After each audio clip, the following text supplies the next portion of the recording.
There was only a sliver of purple light left on the horizon when Ivan reached the end of the paved road. Beyond the road, an overgrown footpath wove its way up the steep mountain, whose peak disappeared into the night sky. Ivan did not want to believe he was any less agile than he'd been in his youth, but as he stepped into the brush, his joints groaned like old timbers in a storm, and his eyes, cloudy with age, could hardly make out the borders of the path ahead. He would not have had to rely on his legs nor his eyes if his horse had not tripped in a burrow 3 miles back. The horse had limped on a little further before Ivan led it to the side of the road to rest. He gave the horse some water and pet its mane, then cut its throat and carried on. Despite being so far north, there was an odd warmth in the air that reminded Ivan of the towns he'd passed through along the coast. He did not remember the names of the towns, only the smell of the ocean and the heat that radiated off the sandy streets. He never stayed in any one place for long, and had no need to remember the names of places. It was his firm belief that legends did not form around the type of folk who stuck around and settled down. Their lot was to live and die and be forgotten. That was a sad lot, and one he intended to avoid. He determined that he would keep walking until his legs gave out beneath him. He knew, one way or another, that he would likely not come back down the mountain. Stories had a way of following Ivan wherever he went. He stood a full 3 heads above the common man, and his hands were wide enough to make a pint of ale look like a teacup within his grip. As he passed from town to town, he helped in whatever way would leave the biggest impression. If a tree had fallen in a storm and blocked the road, he would, in the sight of everyone, single-handedly lift it onto his shoulders and toss it by the wayside. If a wyvern had made its nest on a nearby crag, he would slay the beast with his bare hands and rip out its teeth as gifts to the townsfolk. He would bask in the town's praise for no more than a night, then carry on, praying that the stories would grow larger in his absence. In his travels, he would sometimes overhear tales of the benevolent giant, or the tall man of the road, and he would smile to himself, knowing that every legend begins as a story told between friends. But as the years pressed on, the stories about him grew stale. Newer tales were told of stronger men who had slain greater beasts. By the time Ivan's hair was as white as fresh snow, his stories no longer drew any crowds, no longer inspired any songs. At best, he was the stuff of small-town folklore and barstool gossip. With every year that passed, Ivan found himself drifting further and further into the mountains to the north, where there were whisperings of foul creatures hiding within the cliffs, creatures that even the greatest heroes dare not face. By the time Ivan reached a clearing in the path, he was beginning to think that these whisperings were nothing but the mutterings of fools. But as he stepped into the clearing, he spotted thatched roofs a stone's throw ahead of him, and a little further on, he found that he was walking on a cobbled street that wound its way through an empty village. Beyond the village was the sheer cliff face of the mountain, stretching up behind the village like a rampart.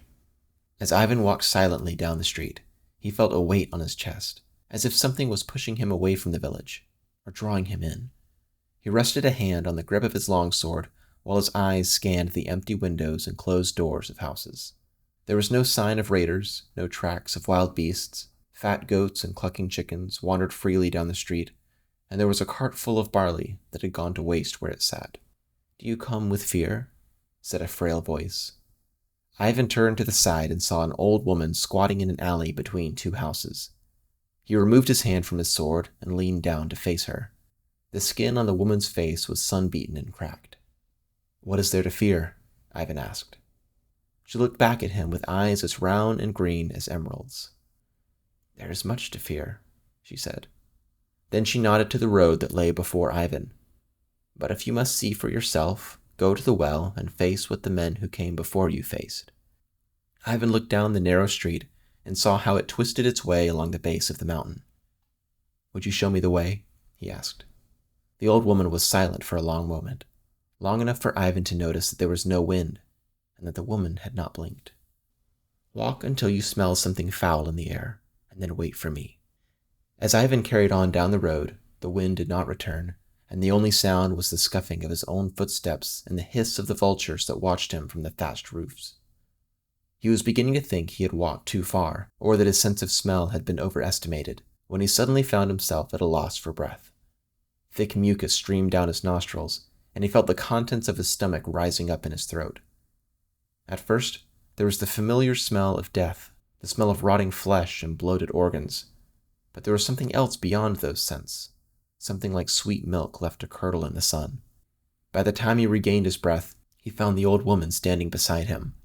In one hand she held a staff that tapered down to a sharp tip at the bottom. Ivan took this as his cue to unsheath his longsword, whose length was nearly twice the size of the woman. She led him down a narrow path that wove its way through a crack in the face of the mountain. She walked fast, considering her frame, and did not look back. "Where's everyone gone?" Ivan asked, his voice echoing against the mountain walls. "The wise ones fled, the brave ones stayed and died. Now there is only me, and those who choose to venture so far off the edge of the map." Ivan did not breathe through his nose, but he could still taste the smell in the air. It was the taste of rotten meat and old honey. "Is it a beast?" he asked.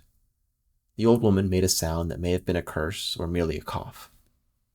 "It is known as a Kinyongia, but it goes by many names," she said. Ivan lowered his sword slightly.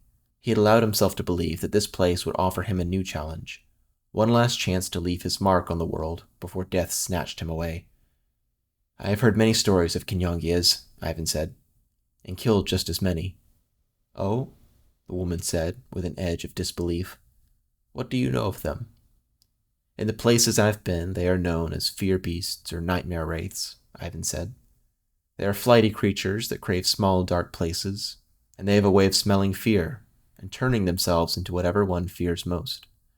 To distract himself from the smell of the place, Ivan told the woman of the time he had once entered a house in which an entire family had been killed by a single Kinyongia. The family had gathered around the hearth on a cold night and lit a fire, not knowing that the creature had made its home in their chimney. The neighbors would later tell of hearing a collective scream from the family that lasted for the span of a breath. Ivan remembered passing through the doorway and seeing the family strewn about in a half circle around the hearth.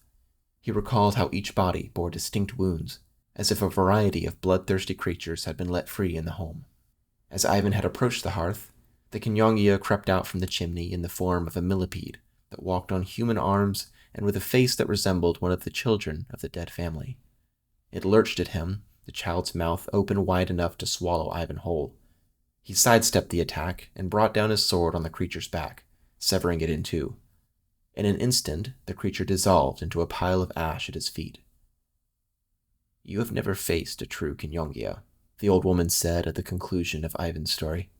Ivan stopped in his tracks, while the woman kept walking, not even glancing back at him. "What do you know of what I've faced?" he called after her.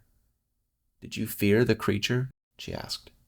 Ivan considered lying as he followed after her, but something told him she already knew the truth. "I was not afraid," he said, "but it was a true Kinyongia." "You faced a half-breed, a mutt," the woman said. "You did not wear your fear on your face, so it became nothing more than a monster."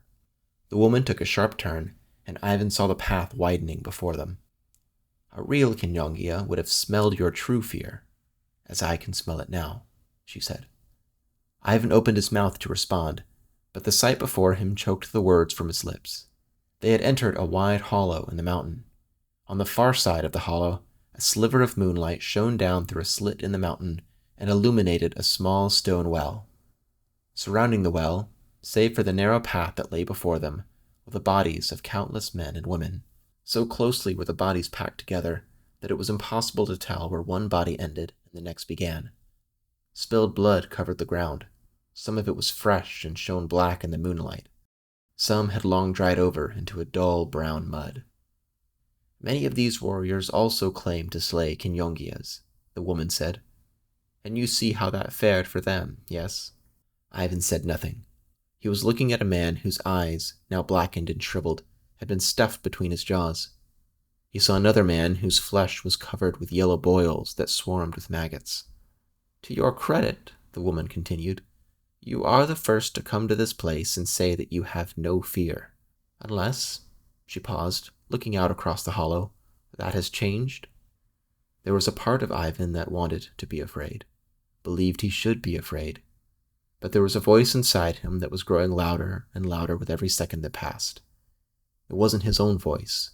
It was the voice of those who would be singing his name in the generations to come. Ivan the Great, Ivan the Brave, Ivan the Fearless. To slay a true Kinyongia, a beast that had bettered every man and woman that lay before him, that was the stuff of legend. "I fear nothing," he said. The woman looked at him with her unblinking green eyes and nodded. "Approach the well and face the Kinyongia," she said, gesturing to the path ahead. With his sword pointed forward, Ivan took a step toward the well. He heard the old woman's feet retreating back down the path behind him until he heard her no more. The smell of rot was thicker than ever, and there was a wet heat radiating off the bodies, but Ivan did not look away from the well. At any moment the creature could spring out and kill him before he had a chance to blink. But what form would the creature take? With no fear to draw upon, would it simply appear as something monstrous and unnatural? He tried to imagine a creature that would chill his bones, that would make him drop his sword and run in terror. He thought of nothing. He now stood only a few paces from the well. His grip tightened around his sword, and his eyes narrowed in until he saw only the point of his blade and the dark mouth of the well. So this is what it feels like to live as a legend, he thought. With a swift step, he closed the distance between himself and the well, aiming his sword down its mouth and into the blackness below. The world around him went quiet, save for the voices in his head. Ivan the Great, Ivan the Brave, Ivan the Fearless. It was 3 weeks before the old woman returned to the well.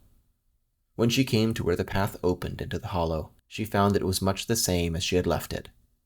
The piles of corpses had shrunk slightly, as rot had continued its course. Flesh and sinew were peeling away to reveal gray bones underneath. As she walked down the narrow path between the bodies, she saw a man, the fearless man, hunched over the mouth of the well. He was dead, but there were no wounds upon his body, only the withered muscles and pallid flesh of one who dies from hunger and thirst and exhaustion.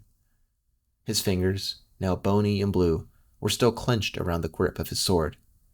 His eyes, now hollow and pale, still gazed into the darkness of the well. The woman, who was known by many names, looked at the man for a moment longer, then turned and left the hollow.